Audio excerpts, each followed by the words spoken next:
खबर बाहर न कले मालिक बाहर करदेब। खबर बाहर कले राज्य सरकार भितरे पुरे देबे। खबर बाहर न कले लोके कहिबे माल मिलिलानी बोली खबर नाही। खबर बाहर कले लोके कहिबे माल मिलिगला बोली खबर बाहरिला। प्रत्येक मुहूर्त रे भीतर बाहर हेउथिबा व्यक्ति सांबादिक। सांबादिक भाई और भौणी मानकु पूर्ण स्वाधीनता दिया जाऊ खबर परिवेषण पाई। जीवन को बाजी लगाई खबर प्रसारण करुथिबा सांबादिक भाई भौणी मानकु सरकारंकर काहेकि अणदेखा। सांबादिकंकु सरकारंक अणदेखा। कला ब्याज परिधान कले कार्यरत सांबादिक। दीर्घ वर्ष एवं सांबादिकंक दाबी प्रति अणदेखा प्रतिवाद रे सांबादिक संघ मालकानगिरी तरफरु कला ब्याज पिंधि प्रतिवाद करा जायछि। सांबादिकंक प्रति प्रत्येक समय रे विपद थिले भी अहरह दिन राति निम्न स्थलरू लुचि रहिथिबा सत्य खबर को लोकलोचन को आनी थांती, जहारी फल रे खबर को जनसाधारण बा सरकार देखंती बा समाधान पई चेष्टा करंती। राज्य सरकार कालिया ठारू बलिया आरंभ करी विभिन्न योजना जो लैंडमार्क कहा जाउछि सबु योजना मालकानगिरी भी आरंभ करा जाउछि। लॉन्च पैड जो कहते कि दुर्भाग्यर कथा मालकानगिरी कोन सारा ओडिसा रो जो सांबादिक मानकर जो हमर प्रमुख दाबी दुईटी दाबी जो सुरक्षा एवं पेंशन ये दुईटी दाबी को नहीं दीर्घ दिन है आम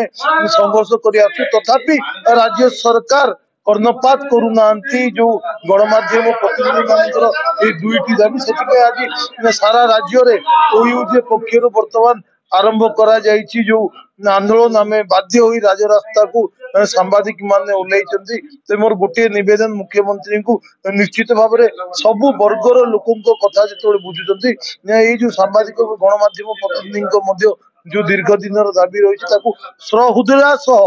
विचार करी जेभली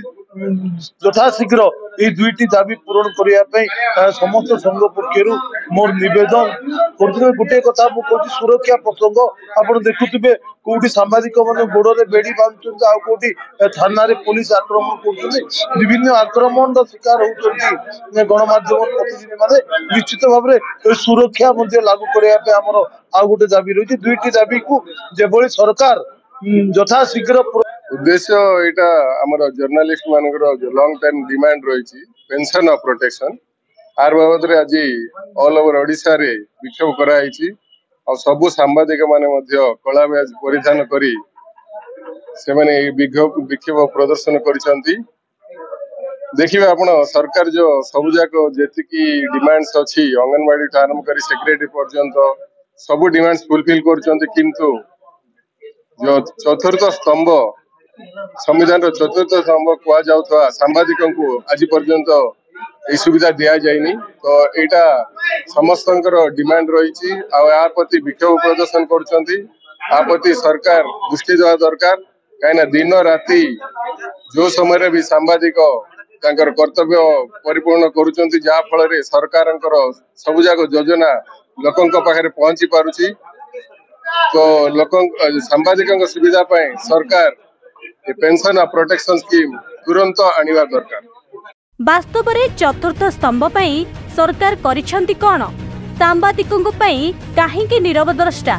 सांबादिक जणे निर्भीक भावरे निजर जीवन मरण सहित लड़ाई करी खबर संग्रह करिथाए। सांबादिकंक दाबी यथा सांबादिक सुरक्षा आईन प्रणयन, वयस्क सांबादिकंक पेंशन, स्वास्थ्य सेवारे पिता माता और 25 वर्ष ऊर्ध्व वयस्क और निर्भरशील संतान को सामिल, प्रेस एकाडेमी गठन सह मालकानगिरी जिलापाल कार्यालय स्थापन दाबी उपस्थापन करा जायछि। वर्तमान से जो कथार अच्छी शोथो जी उठेब किए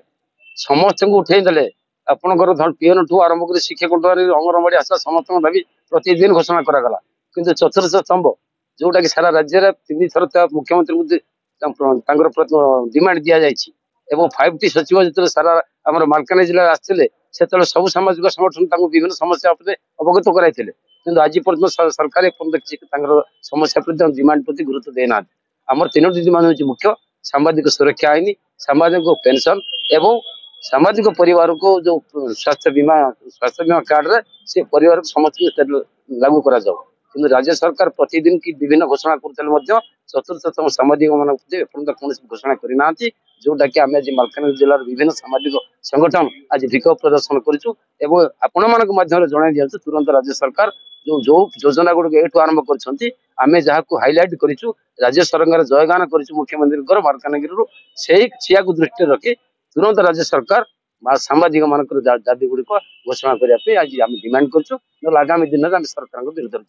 संघर जिला सभापति श्री दुर्योधन पात्र, कार्यकारी सभापति श्री अशोक मिश्र, जिला कोषाध्यक्ष हृषिकेश सेठी, जिला उपसभापति मुकुंद नाय प्रमुख सामिल थिले। देखंतु सारा राज्य रे आज 30टा जिल्ला रे सांबादिक माने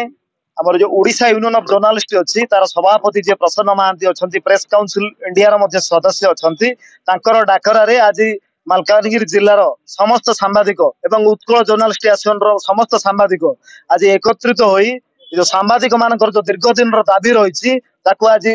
प्रोटेस्ट करिया पे बाध्य होइछि। देखंतु राज्य सरकार समस्त वर्गर राज्य रे जेते सब वर्ग अछंती जेते सब माने डिपार्टमेंट अछि सब डिपार्टमेंट रो किछि ना किछि डिमांड सब फुलफिल करि सारलेनी किंतु सांबादिक मानकर जो दीर्घ दिन रो प्रोटेक्शन और पेंशन अन्य भारत वर्ष रे 3-4टा राज्य रे लागू कर देलानी राज्य सरकार किंतु आम राज्य सरकार एबे पर्यंत तार किछि माने इंपोर्टेंस ही देना तेणु करी अल्प दिन रहा कोड ऑफ कंडक्ट लागू हम तेणु करी सरकार को आम बर्तमान आपण मान चेतई दउछु सरकार जो मानकर अछंती जो माने सरकार मुख्य अछंती से 5T सेक्रेटरी को आम अनुरोध करूछु आज प्रोटेस्ट रे जे सांबादिक मानकर जो दीर्घ दिन दाबी ताको अति शीघ्र लागू करंतु मालकानगिरी आज जो वॉइस रेज करा जायछि मालकानगिरी जो प्राय 150 गणमाध्यम प्रतिनिधि आज राजरास्ता को आछंती मालकानगिरी राज्य सरकार जो मालकानगिरी विभिन्न जो स्कीम रही सरकार एठू लागू करुँच से हिसाब रे आज मालकानगिरी आम आह्वान करुँ राज्य सरकार को सांबादिक मानकर जो प्रोटेक्शन और पेंशन लागू करिवारे निश्चित भाव में आपण मान ध्यान देवे एवं अति शीघ्र लागू करेंगे नचेत आगामी दिन रे ये जो गणतांत्रिक पद्धति रे ये जो आम जो प्रोटेस्ट प्रक्रिया को सारा राज्य रे व्यापक करिवु। मालकानगिरी जिल्लारो प्रतिनिधि सीएस दानंक रिपोर्ट खबर टुडे न्यूज।